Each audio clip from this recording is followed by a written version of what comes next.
Healthy Horizons YouTube channel में आपका स्वागत है। आज हम मोटापे के अनसुलझे रहस्य की खोज करेंगे और गैरी टेप्स की पुस्तक व्हाई वी गेट फैट के रहस्यों को उजागर करेंगे। यह एक अविश्वसनीय रूप से विवादास्पद पुस्तक है जिसने पोषण और स्वास्थ्य जगत में काफी हलचल मचाई है। हम ताओप्स के सिद्धांतों पर गहराई से नजर डालेंगे और यह देखने के लिए सबूतों का विश्लेषण करेंगे कि उनके दावे मान्य है या नहीं। तो अपनी नोटबुक ले और हमसे जुड़े, क्योंकि हम पोषण की दुनिया में डुबकी लगाते हैं और मोटापे के बारे में सच्चाई सीखते हैं। क्या आप योयो डाइटिंग से थक चुके हैं और अपने वजन के संघर्ष का कोई हल नहीं खोज रहे हैं? मोटापे के वास्तविक कारणों के बारे में चौंकाने वाली सच्चाई की खोज करें और गैरी टेप्स द्वारा इस वीडियो में वजन बढ़ने और वजन कम करने के चक्र से मुक्त होने के लिए विज्ञान समर्थित रणनीतियों को सीखें। गैरी टेप्स की पुस्तक why we get fat and what to do about it के इस सारांश में आपका स्वागत है। इस वीडियो में हम लेखक के निष्कर्षों और अंतर्दृष्टि पर चर्चा करेंगे कि हमारा वजन क्यों बढ़ता है और हम इसके बारे में क्या कर सकते हैं। ताओप्स की किताब में वजन बढ़ाने के बारे में गलत धारणा एक केंद्रीय विषय है। ताओप्स का तर्क है कि वजन बढ़ाने के बारे में कई लोकप्रिय गलत धारणाएं हैं जो दशकों से चली आ रही हैं, और इन गलत धारणाओं ने वजन कम करने की कोशिश कर रहे लोगों को बहुत नुकसान पहुंचाया है। सबसे बड़ी गलत धारणाओं में से एक यह विचार है कि वजन बढ़ना केवल बहुत अधिक कैलोरी लेने और पर्याप्त व्यायाम न करने का मामला है। ताओप्स का तर्क है कि यह मामला नहीं है और यह कि खेल में कारकों का एक और अधिक जटिल सेट है। उनका तर्क है कि यह पारंपरिक ज्ञान त्रुटिपूर्ण विज्ञान और वजन बढ़ाने के पीछे के तंत्र की गलतफहमी पर आधारित है। ताओप्स के अनुसार जितना आप उपभोग करते हैं उससे अधिक कैलोरी जलाना उतना सरल नहीं है। ताओप्स के अनुसार वसा भंडारण और चयापचय के शरीर का विनियमन केवल कैलोरी बनाम कैलोरी की बात नहीं है। इस दृश्य को अक्सर कैलोरी इन कैलोरी आउट सिको मॉडल के रूप में संदर्भित किया जाता है। हालांकि यह मॉडल वजन बढ़ाने की जटिल प्रकृति को अधिक सरल बनाता है और शरीर में वसा भंडारण को प्रभावित करने वाले अंतर्निहित हार्मोनल और चयापचय परिवर्तनों को ध्यान में रखने में विफल रहता है। गैरी टेप्स तर्क देते हैं कि CICO मॉडल हार्मोन पर विभिन्न प्रकार की कैलोरी के विभिन्न प्रभावों पर विचार नहीं करता है जो वसा भंडारण को विनियमित करते हैं, जैसे इंसुलिन। उन्होंने यह भी उल्लेख किया है कि CICO मॉडल मानता है कि शरीर की चयापचय दर स्थिर है, जबकि वास्तव में यह अत्यधिक है हमारे द्वारा खाए जाने वाले भोजन के प्रकार और मात्रा से प्रभावित होता है। उदाहरण के लिए, एक उच्च कार्बोहाइड्रेट आहार के परिणामस्वरूप इंसुलिन का स्तर ऊंचा हो सकता है, जिसके कारण शरीर में अधिक वसा जमा हो जाती है, भले ही खपत कैलोरी की कुल संख्या नियंत्रित हो। ताओप्स का तर्क है कि यह विश्वास कि वजन बढ़ना केवल बहुत अधिक कैलोरी लेने और पर्याप्त व्यायाम न करने का मामला है, वजन को नियंत्रित करने वाली जटिल हार्मोनल और चयापचय प्रक्रियाओं की गलतफहमी है।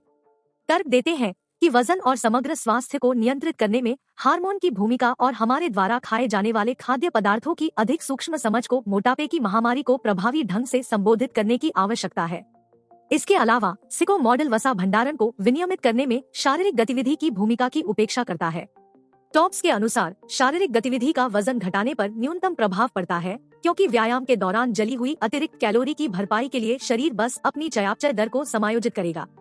इसलिए पुस्तक आम धारणा को चुनौती देती है कि वजन बढ़ना बहुत अधिक कैलोरी का सेवन करने और पर्याप्त व्यायाम न करने का परिणाम है, और वजन बढ़ाने की अधिक सूक्ष्म समझ और आहार और शारीरिक गतिविधि की भूमिका को विनियमित करने के लिए साक्ष्य आधारित तर्क प्रदान करता है।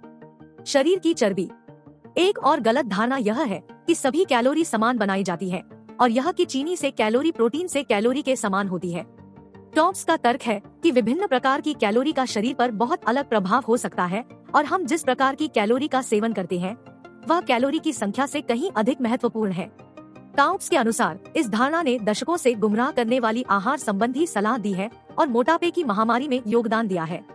लेखक बताते हैं कि हालांकि यह सच है कि कैलोरी ऊर्जा की एक इकाई है, शरीर विभिन्न प्रकार की कैलोरी को उनकी संरचना के आधार पर अलग अलग तरीके से संसाधित करता है।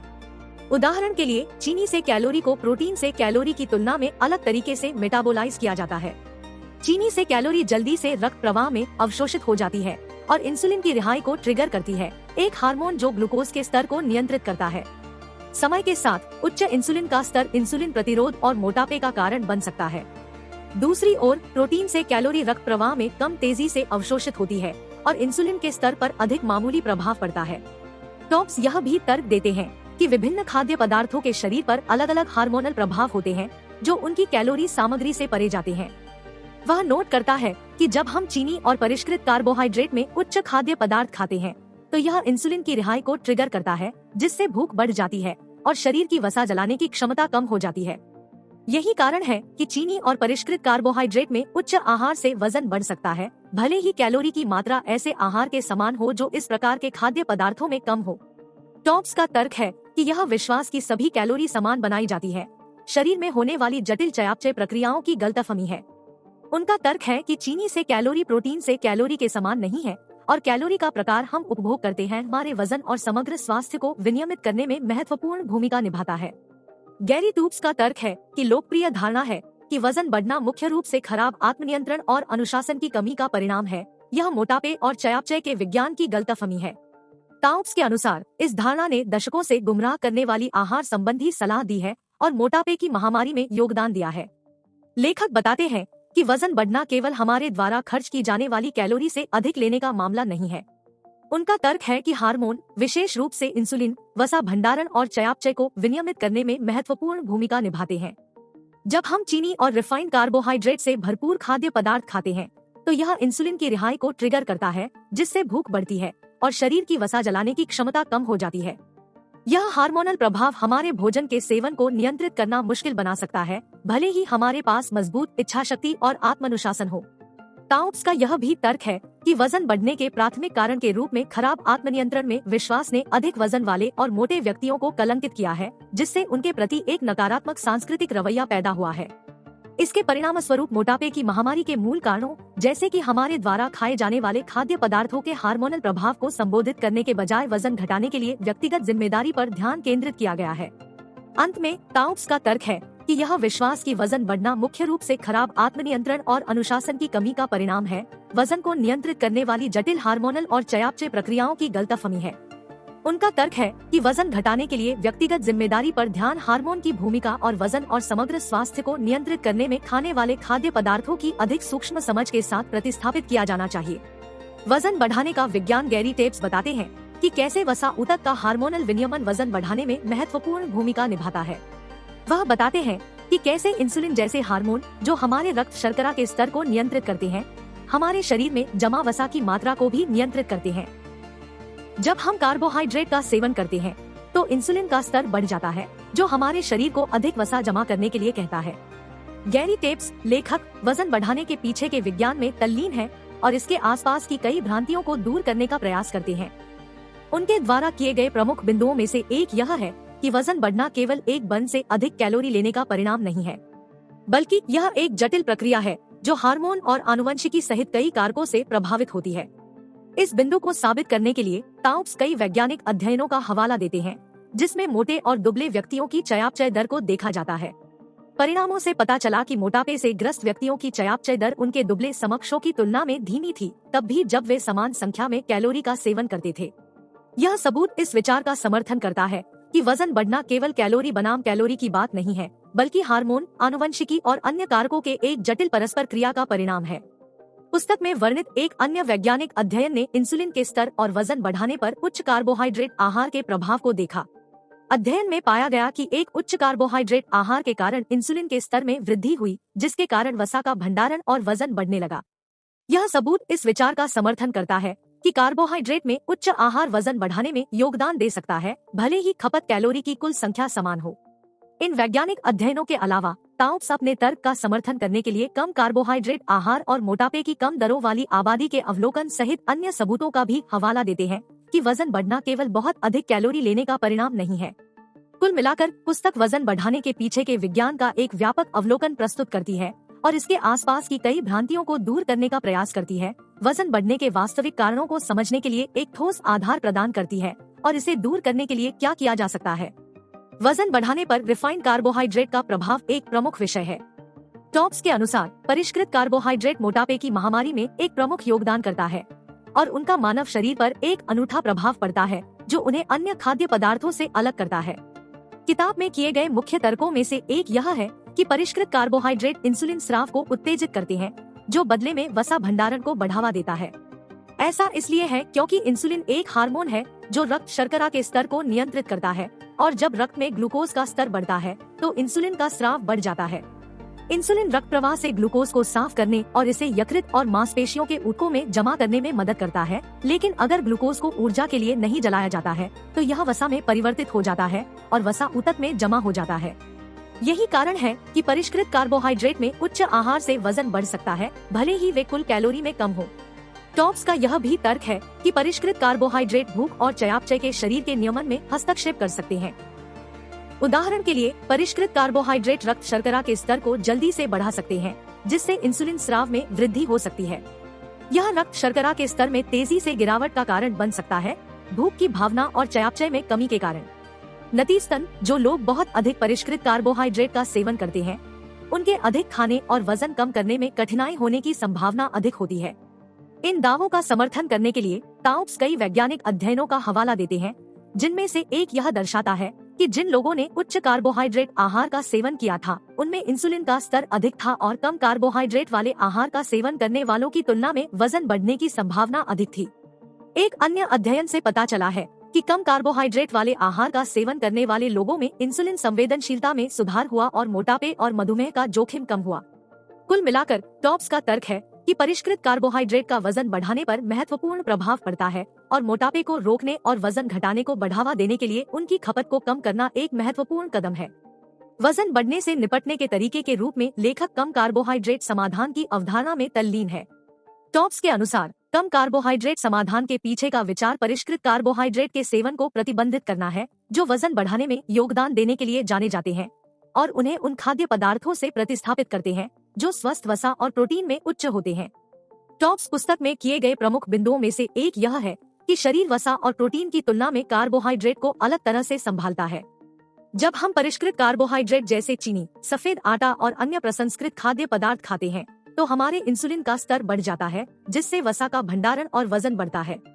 दूसरी ओर जब हम ऐसे खाद्य पदार्थ खाते हैं जो स्वस्थ वसा और प्रोटीन से भरपूर होते हैं, तो हमारे इंसुलिन का स्तर स्थिर रहता है, जिससे हमें ऊर्जा के लिए वसा जलाने और वजन कम करने की अनुमति मिलती है।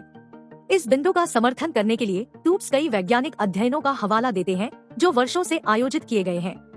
इनमें से एक अध्ययन मिनेसोटा भुखमरी प्रयोग है, जिसमें दिखाया गया है कि जब लोग कम कार्बोहाइड्रेट वाले आहार पर होते हैं, तो वे इंसुलिन के स्तर में कमी का अनुभव करते हैं, जिससे वसा जलने और वजन घटाने में वृद्धि होती है। एक अन्य अध्ययन एजेड वेट लॉस स्टडी में पाया गया कि कम कार्बोहाइड्रेट वाले आहार का पालन करने वाले लोगों ने कम वसा वाले आहार का पालन करने वालों की तुलना में अधिक वजन कम किया। मिनेसोटा भुखमरी प्रयोग मानव शरीर पर अकाल और भोजन की कमी के प्रभावों को समझने के लिए 1940 के दशक में एंसेल कीज द्वारा किया गया एक अध्ययन था। द्वितीय विश्व युद्ध के दौरान यूरोप में भोजन की कमी थी और इस अध्ययन का उद्देश्य डेटा एकत्र करना था कि शरीर भोजन की कमी और इस प्रतिक्रिया के परिणामों के प्रति कैसे प्रतिक्रिया करता है। अध्ययन 6 महीने तक चला और इसमें 36 स्वस्थ युवा पुरुषों को शामिल किया गया जो 24 सप्ताह के लिए अर्धभूखे थे। इस अवधि के दौरान उनका कैलोरी सेवन आधा हो गया था और उन्हें प्रति सप्ताह 22 मील चलने के लिए मजबूर किया गया था। अध्ययनों के नतीजे बताते हैं कि अर्धभूखे प्रतिभागियों ने कई शारीरिक और मनोवैज्ञानिक परिवर्तनों का अनुभव किया। उन्होंने महत्वपूर्ण वजन घटाने, मांसपेशियों में कमी और इंसुलिन और टेस्टोस्टेरोन जैसे हार्मोन में परिवर्तन का अनुभव किया। प्रतिभागियों ने चिड़चिड़ापन, थकान और अवसाद की भावनाओं की भी सूचना दी और उनका चयापचय धीमा हो गया, जिससे उनके लिए अपना वजन कम करना मुश्किल हो गया जब उन्होंने फिर से सामान्य रूप से खाना शुरू कर दिया। मिनेसोटा भुखमरी प्रयोग एक महत्वपूर्ण अध्ययन था जिसने शोधकर्ताओं को भोजन के अभाव के शारीरिक और मनोवैज्ञानिक परिणामों को समझने में मदद की। इस अध्ययन के निष्कर्षों का उपयोग भोजन और पोषण से संबंधित नीतियों और दिशानिर्देशों को सूचित करने के लिए किया गया है और यह पोषण और चयापचय के क्षेत्र में एक ऐतिहासिक अध्ययन बना हुआ है। एजेड वेट लॉस स्टडी 2004 में डॉक्टर गैरी डी फोस्टर और उनके सहयोगियों द्वारा किया गया एक नैदानिक परीक्षण था। अध्ययन को 4 लोकप्रिय आहारों की वजन घटाने की प्रभावशीलता की तुलना करने के लिए डिजाइन किया गया था, जिसमें एटकिंस आहार, जोन आहार, ओर्निश आहार और लर्न डाइट राष्ट्रीय कोलेस्ट्रॉल शिक्षा कार्यक्रम पर आधारित है। अध्ययन एक यादृच्छिक नियंत्रित परीक्षण था और इसमें 311 अधिक वजन वाले और मोटे व्यक्तियों को शामिल किया गया था, जिन्होंने 4 महीनों के लिए 4 आहारों में से प्रत्येक का पालन किया था। अध्ययन के नतीजे बताते हैं कि एटकिंस आहार के परिणामस्वरूप अन्य आहारों की तुलना में सबसे ज्यादा वजन कम हुआ। लर्न डाइट पर खोए 3.3 पाउंड, जोन डाइट पर 2.5 पाउंड और ओर्निश डाइट पर 1.6 पाउंड के नुकसान की तुलना में एटकिंस आहार पर प्रतिभागियों ने औसतन 10.4 पाउंड खो दिए। इसके अतिरिक्त अध्ययन में पाया गया कि एटकिंस आहार ने स्वास्थ्य के अन्य मार्करों जैसे ट्राइग्लिसराइड्स और उच्च घनत्व वाले लिपोप्रोटीन कोलेस्ट्रॉल में भी सुधार किया। वजन घटाने के लिए उनकी प्रभावशीलता के सबूत के रूप में इस अध्ययन को अक्सर कम कार्बोहाइड्रेट आहार के समर्थकों द्वारा उद्धृत किया जाता है। अंत में टॉप्स का तर्क है कि कम कार्बोहाइड्रेट समाधान वजन बढ़ाने और समग्र स्वास्थ्य में सुधार करने का एक प्रभावी तरीका हो सकता है। परिष्कृत कार्बोहाइड्रेट को प्रतिबंधित करके और हमारे आहार में अधिक स्वस्थ वसा और प्रोटीन शामिल करके हम इंसुलिन संवेदनशीलता में सुधार कर सकते हैं, वसा जलने में वृद्धि कर सकते हैं और अंततः अपने वजन घटाने के लक्ष्यों को प्राप्त कर सकते हैं। लेखक उन लोगों के वास्तविक जीवन के कई उदाहरण प्रदान करता है जिन्होंने वजन कम करने के लिए कम कार्बोहाइड्रेट आहार का सफलतापूर्वक पालन किया है।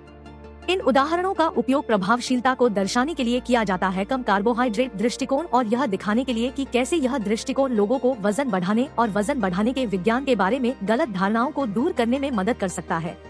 करेन एक ऐसे व्यक्ति का वास्तविक जीवन उदाहरण है जो कम कार्बोहाइड्रेट आहार का पालन करके सफलतापूर्वक अपना वजन कम करने और अपने स्वास्थ्य में सुधार करने में सक्षम था।